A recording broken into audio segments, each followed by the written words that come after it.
Hello, this is Dawn Haight with Close to My Heart, and today I'm going to be showing you a project using the Hawthorn card making workshop and the Build-a-Plaid stamp set.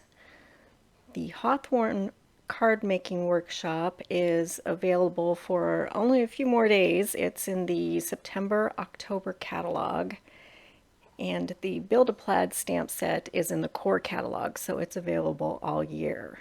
So here's a picture of the set that's in the catalog using Hawthorn papers and this stamp set and the thin cuts. And I'm going to be showing you an alternative color combination to stretch your supplies. So here is the stamp set and the thin cuts. And I'm going to be using the sentiment, thanks so much, and the center image for this new project. So I've stamped and colored this image off screen using the Spectrum Noir Tri-Blend markers. And here is the Build-a-Plaid stamp set. I'll be using that outer image to stamp a plaid design on this base cardstock. So I'm starting out with a sage cardstock, and it's cut at 4 1/4 by 5 1/2, the same size as a card base. And here's my ink. And it's also in sage for tone on tone stamping. I'm going to use the larger plaid image to do repeated stamping in a plaid pattern. So I'll be speeding things up in a minute. We'll get the first one down just to see what it looks like. It's a light colored ink, so it's a little tricky to make sure that your stamp is completely inked, but you can look through your block and make sure. And I'm not being really careful just because this is a background piece, so it doesn't have to be precise. I'm just kind of eyeballing it and using the grid pattern on my Versamat to make sure everything's straight, and I'm leaving a space in between and just stamping the entire piece.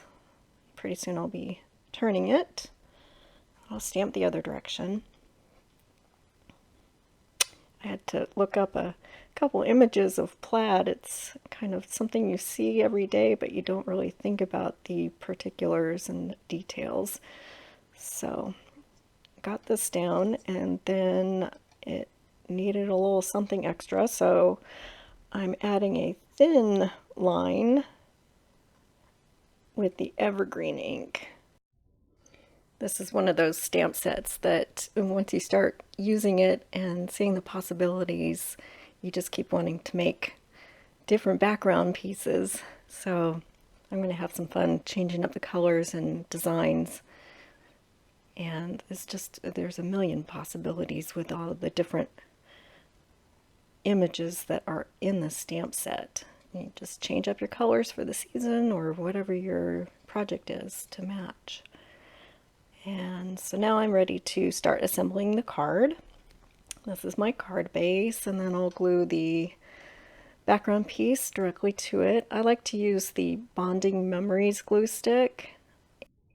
Adhesive is really just a personal preference. I like this because it gives the card a little more weight and stiffness as opposed to a tape runner. So it makes everything seem like it's used with a heavier weight paper. And then I just smooth everything out using a bone folder. The pattern that I'm using is exactly the same as the pattern in the Hawthorn card making workshop. So I'll go ahead and write down all the different card sizes. I've just swapped out the different colors. And right here I am adding the mink twine, just like in the workshop. Just wrap it around and tie it.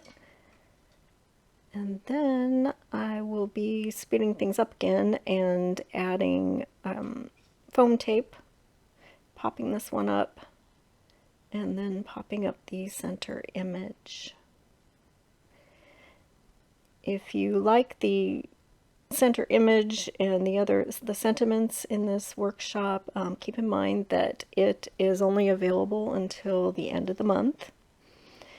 The other supplies that I use, the cardstock and the Build-a-Plaid stamp set and the green patterned paper, is part of the new Cedar and Pine card collection, paper collection that is available in the November-December catalog.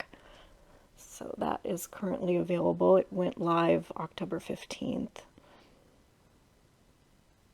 And then here I am adding my sentiment and center image, and then I added a little bling on the berries by using the stickles. And there's my completed card. I will list all of the supplies used below, and you can get them in my online store. Here's some images of the completed card and another card that I made similar to it.